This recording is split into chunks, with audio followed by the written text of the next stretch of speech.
Are you a runner? Or more importantly, do you want to become one? Do you want to know where to begin or how to get better? You've come to the right place. Welcome to Run Amazing Utah, where runners of Utah share their inspirational stories of how they conquered their battles, reached their goals, and overcame the seemingly impossible. If they can do it, so can you.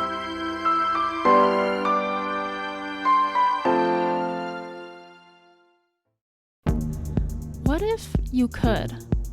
I mean, reach that big dream that you've always dreamt about. Maybe you think it's impossible. Maybe others have told you it's impossible. Maybe it's your body that's holding you back. Maybe you feel like you've aged or it will never be well enough to do what you want it to do. Well, guess what? That's not true. At Body Smart, we empower you and teach you how to make changes toward the kind of life you want to live and give you the tools you need to reach that goal you've always wanted to reach. From running your first mile to qualifying for Boston, we have everything you need to reach that dream. Call us at 801-479-4471 or contact us through our website, bodysmartutah.com. We can help you maximize your performance and stay on the road. Let us help you reach that dream. Hey guys, so we're bringing you another old podcast, another Body Smart Vodcast. With COVID and with the holidays, it's been hard to get together with anyone to interview, so we're going to be doing kind of reruns of the Body Smart Vodcast for a few weeks here until we can start getting people in the clinic again. We interview Sherrie Shepherd here, and she's just a stellar runner, so we hope that you enjoy this vodcast. Again, if you or a friend has an awesome, fun, inspirational running story, and you would like to share your story with the world, reach out to us either on our Facebook page or our Instagram, Run Amazing Utah. You can also contact us through Body Smart. Again, you can find us on our Facebook or Instagram, Body Smart PT. Reach out to us and we would love to feature you too. Again, I hope you enjoy this podcast and we'll catch you guys next week. Welcome to the Body Smart Podcast, where we remove roadblocks to fitness and health to empower you to master your health habits. We help you become Body Smart. Hello everybody and welcome to the Body Smart Vodcast. I'm Dr. Cameron Garber and I am here with a special guest today, Sherrie Shepherd. She is a woman of many shoes. So instead of many hats, it's many shoes because she's a running coach, she's a piano teacher, as well as a trainer at Gold's Gym in Kaysville. And so she has an Instagram kind of blog and Instagram page called The Piano Runner. Awesome stuff, very inspirational, some of her posts. And so I wanted to invite her on. We recently did a metabolic test and it was awesome to see her results. She really killed it and just so fun to see. And so in just some of our conversations with that and in reading her blog, I was just inspired about some of the things she talked about and said, and I wanted to be able to share that with my audience. And so thanks so much for watching this episode of the Body Smart Vodcast, and I want to introduce you to Sherrie Shepherd. So Sherrie, tell us a little bit more about how you became the piano runner. Tell us your origin story, as it were. Yeah. Okay, well, first of all, music was kind of my first love. Yeah. I've played the piano for pretty much my entire life. Awesome. And, I mean, I used to get out of household chores when I was growing up because my mom liked to hear me play and I was always practicing. So, see, kids, you can get out of chores if you practice the piano. That's right. So that's my first love. Yeah. And I've taught piano for 20 years, probably. Awesome. I did release an album in 2009 called Solitude, which is piano solos. That's great. It's kind of on my to-do list to do another one, but kids and life and everything. Right. It's always a balancing act. Yeah, of course, yeah. So I do have 5 kids. Oh, fun.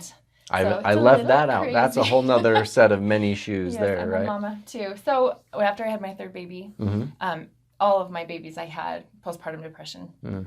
And by the time the third one came along in 3.5 years, I was kind of desperate. And so she came along and and I didn't like the antidepressants. I didn't like how they made me feel. And so I decided to just take my double stroller with my 3 babies in it around the little track at the park and just kind of fell in love. And I could run half a mile. I mean, and then just whatever you could get in. Yeah. And so when my baby was 4 months old, I decided to sign up for a 5K. Awesome. And it's really funny. It took me 42 minutes. I had to do a potty break in the middle, but I loved it. And I just felt so much joy.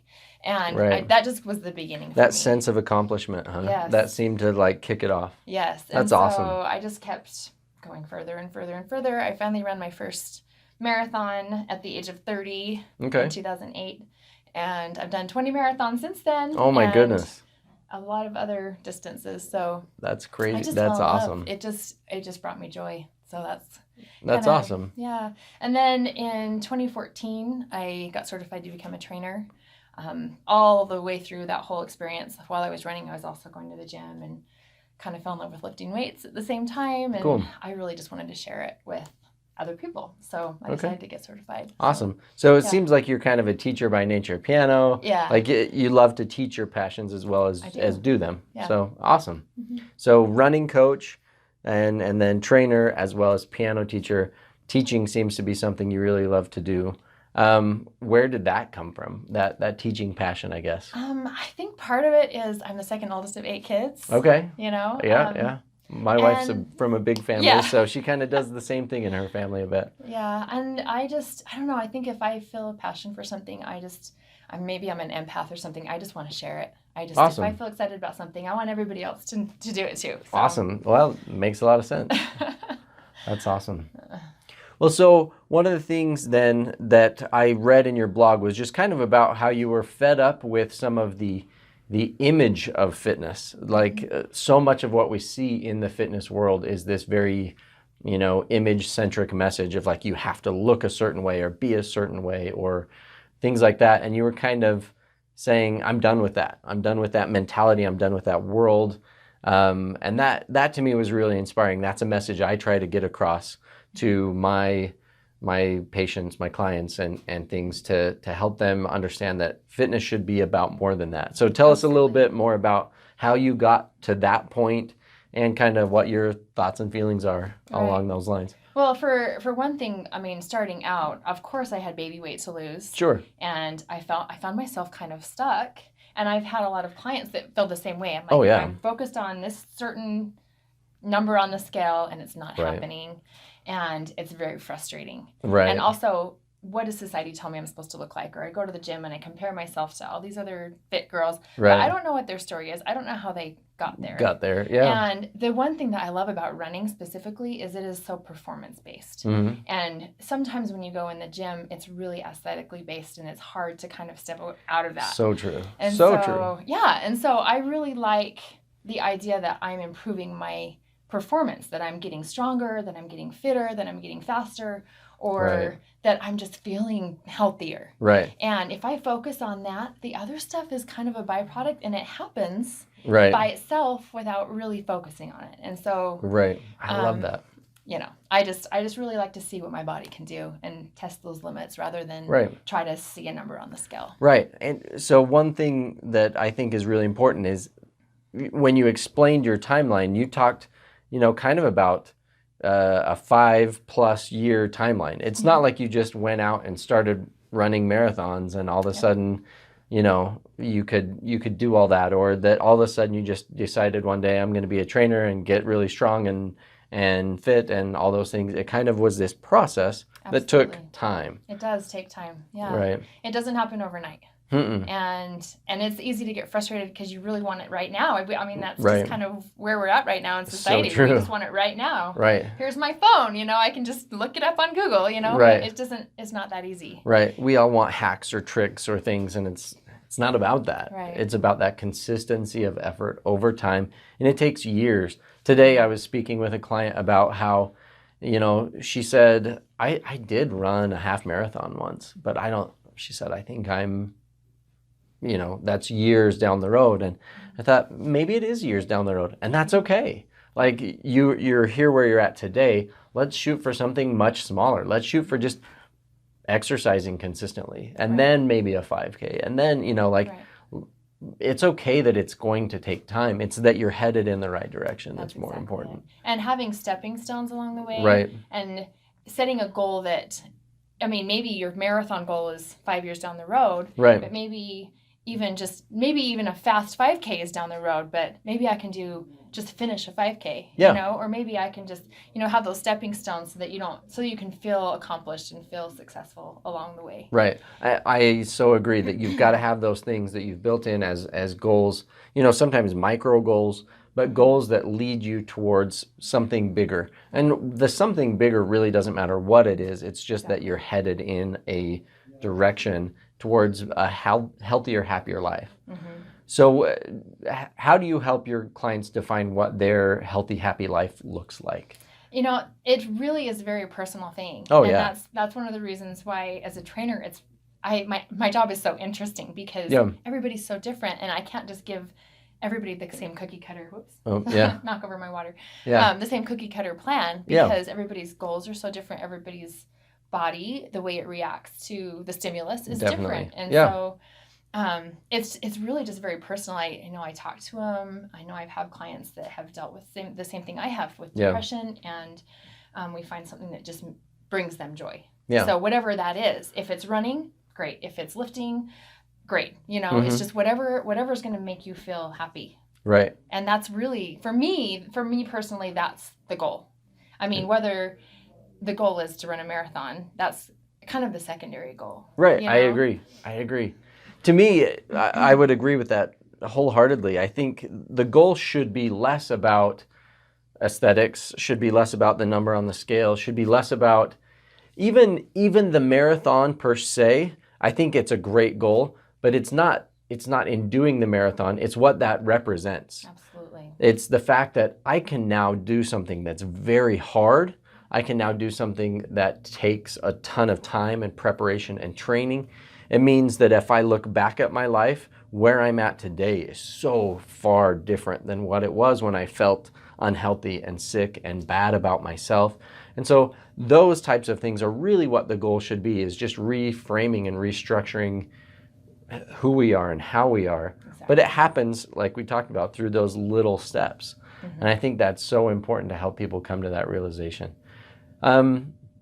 So I guess with that, what changed your mind in terms of what fitness should look like or be like?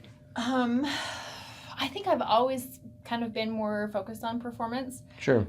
But I do have one experience. It was my 5th baby, mm-hmm. and I was super motivated. So motivated. And this is where nutrition kind of comes into play for me. Yeah. Because I was working out like crazy, and I was doing my 1,200 calories on FitnessPal, you know what I mean? Yeah. That they put everybody on. Makes my eye twitch. Right. But what happened for me was I was just stuck. Mm-hmm. And of course at the time I was kind of focused on losing this X amount of weight. Right. Had to get back down to, yeah. I still haven't gotten there, by the way. Which is but I am more totally fit now fine. Than I was. Yeah. But what happened is I decided I can't remember exactly what made me think of this, but mm-hmm. I decided to try to eat more to fuel my body. Awesome. And all of a sudden, the results started happening. Right. So I'm a big advocate of using nutrition to fuel versus the other way around. You know? Just like, I've got to work it off, Right. Oh, losing weight through starvation. Losing weight through calorie deficit because of not eating enough always backfires in the long run. Right. Can you lose weight that way? Yes. Short term. Is it a good idea? No. It slows your metabolism and you feel miserable. You get hangry. Right. All these things. Right. But often when you plateau hard. Mm-hmm. And so, yeah, I agree. Usually more calories is the answer, not fewer. To answer your question, the thing that I discovered mm-hmm. when I started to feel more, more quality food, was that my performance increased. That's that awesome. Felt really good. And all of a sudden I'm like, I don't care what the scale says. I can run fast and I can lift a lot of weight. It was really exciting. That's awesome. So that's kind of what turned the key for me at that time. Right. Was seeing the performance, the success, and that the weight on the scale didn't really matter. You were kicking butt. Yeah.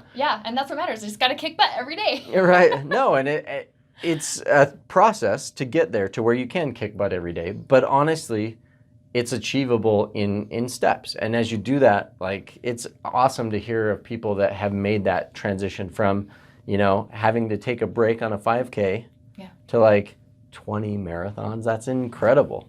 And so how are your marathon times coming? Faster and faster rather than slower and slower? Oh yes, faster and faster. I've from my first marathon to my PR marathon, I've cut off 1 hour and 9 minutes. Wow. Off of my marathon time. So here's a question. Which marathon was harder to run? I don't know, because I tell you, my first marathon, I was so happy. Oh, okay. That's awesome. Thrilled. I was so excited. I was running a 10-minute mile, and I was so happy to be running. That's I remember awesome. bursting into tears at mile 23 thinking, I am about to finish a marathon. And every marathon, I've had some really bad ones. Yeah. Where I haven't felt that way. Most people have. But there is something about the marathon specifically and about endurance running that is so spiritual. And I think that's one of the reasons why I love it so much. And like you were saying before, I feel like the finish line is really the byproduct. It's the getting fitter, the finish line isn't the goal. The goal is learning about yourself and learning what you've got. Right. And the training is what I feel so fulfilled with. Oh, because I can see what I've got, and I can see what more I can do with myself. Yeah. So, and with my body. Right. And that's so true. The training is really where the testing yourself comes in. So during a marathon, it's a fun experience because there's people lining the marathon route and they're cheering you on. And there's moments of misery for sure, but it's actually a pretty fun environment. A lot of other racers cheering you on. And there's just this big, like, let's get this done feeling. On your training runs, like you're running 20 miles by yourself, like out in the middle of nowhere.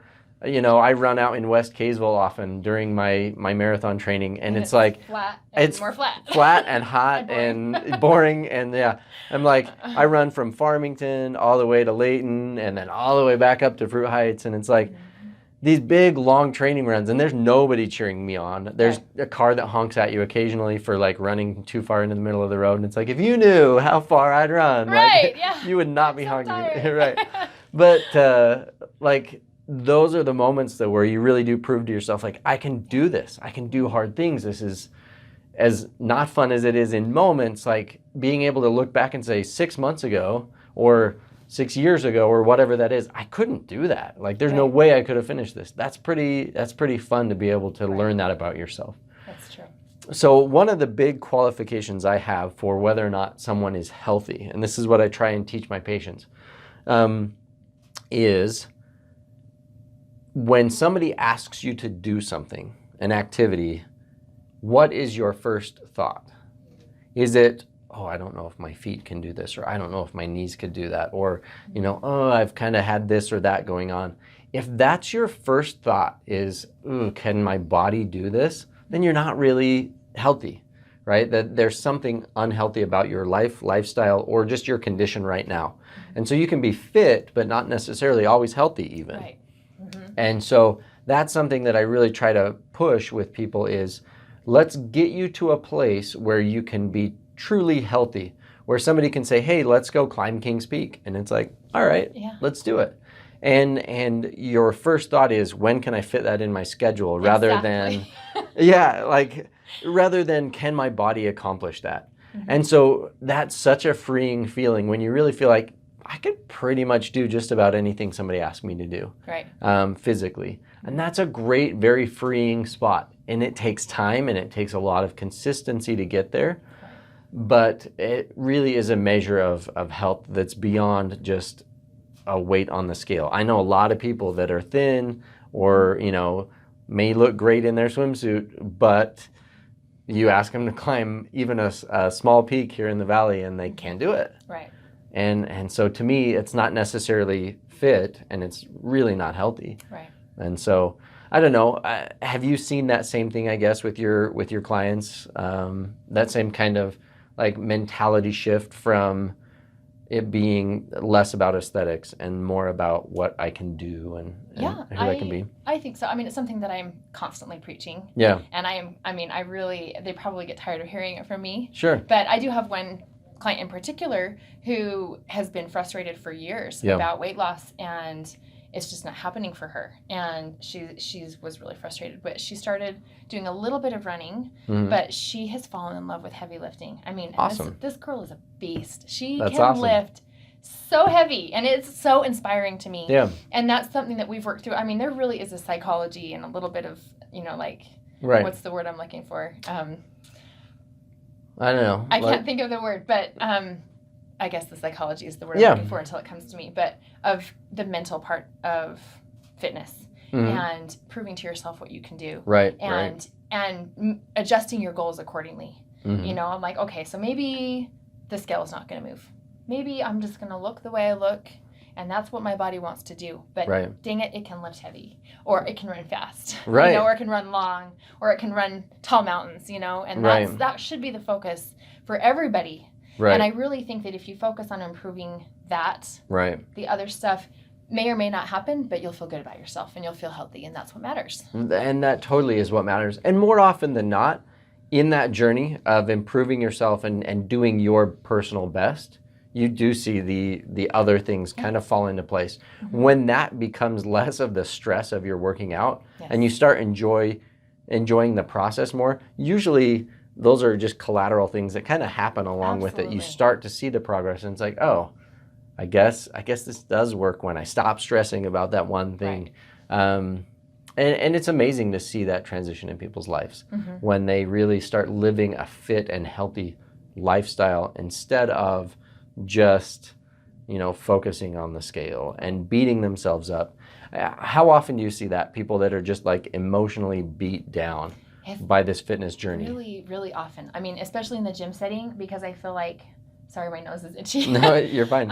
In the gym setting, I feel like there is more of a focus on what I look like. I'm trying to lose weight for this vacation or my daughter's wedding, or you know, and my question for those people is, okay, then what next? What's next after that? Yeah. You know, what are you going to focus on after that? And the little crash diets, you know, like I'm going to do this diet for 30 days, and I'm like, okay, then what?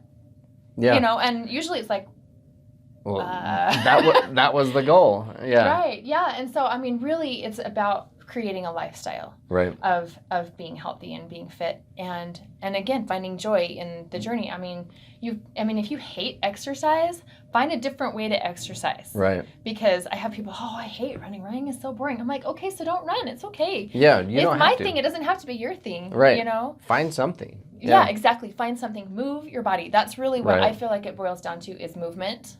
And the body craves movement. I feel like movement cures things, everything. It heals things. Everything. I'm preaching to the choir right here. Right. You know, but we've talked about that. I think I really believe in movement and aids in healing and nutrition. And I think if you're just dancing, I mean, if you love to Zumba or you love to it works. You know, just shimmy. I don't know, whatever. No, I'm not a dancer, so I don't know. No, me neither. So I've got a sister-in-law that does the high fit, and it's like, for those that love that, that's great. You know, that's fine. It's more about just moving. Exactly. Right? It's just about using those muscles. Our body's really good at doing what we tell it to do. And if we tell it to be a couch potato, it gets really efficient at not moving. Or if we tell it, you know what, I'm going to move. As long as we do so safely and gradually enough, it makes those adaptations over time. And eventually, we can do just about anything. I mean, I did one of these vodcast episodes about a guy in his 60s that summited Everest. Like, that's amazing, right? Yeah. And he's super fit. He could still out-hike me any day. But how cool is that? That really just taking that step at a time and going after a goal took him years to get there, but he did it, and he summited Everest. Like, there's so many things. It doesn't have to be Everest, though. Your Everest may be, you know, lifting more weight at the gym, or, you know, participating in a CrossFit competition, or whatever that is for you. That's fine. It just, you've got to start taking those steps and making it part of your lifestyle, rather than this punishment for bad eating, or this punishment for, you know, having children, which shouldn't be a punishment at all. They're punishment enough sometimes. But you know, that shift in mentality of like, this is what I have to do because I've let myself go, that's not very motivating, right? That doesn't keep you going for very long. And so if you can shift towards that lifestyle, I love what you said there. I think it's golden. The joy in the journey. You've got to find the joy in the journey because it is a journey and it's going to take time. But when you find that it's fun in certain points, or that you can take joy in some of the many accomplishments along the way, and I think it's important to look back to find joy in the journey. That's one thing I encourage my patients to do all the time, because I shoot for 1 pound a week weight loss, which looking forward, it's like 1 pound a week, that's not a lot. That's really slow. It's like, yeah, but if I told you in 3 months you can be 15 to 20 pounds lighter, that actually sounds like a lot. Yeah. If I said to you back at Christmas time, like, it's going to take 6 months, but you'll be, 25, 30 pounds lighter, you'd go, yeah, I'll take that. In June, you'd say 25 pounds since Christmas. That's great. Yeah, exactly. But looking forward, sometimes it's hard to see those goals and how they'll come about. But anyway, it's been awesome talking to you. I love that idea of joy in the journey. And hearing about some of the things that helped you find joy in the journey. Any advice to people out there about how they can find joy in the journey? Just move. Just get started. Yeah. And stop making food the enemy. Yep, agreed. It's your friend. It's it's fuel. It's fuel for your body. You put gas in your car. You put food in your body to make it go, and just go and move and find something that you love, and just be happy.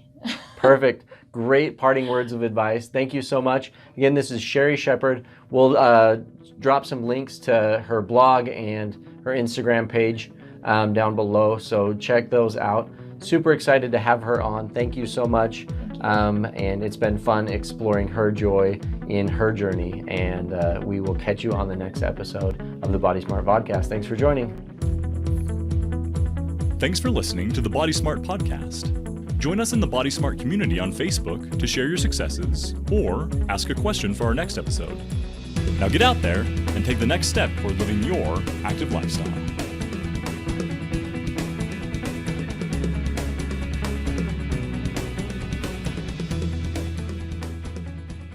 Hey guys, thanks for listening to Run Amazing Utah. Remember, if they can do it, you can do it too. If you have an inspirational running story or know someone who does, we would love to feature you too. Contact us through our Instagram or Facebook, Run Amazing Utah.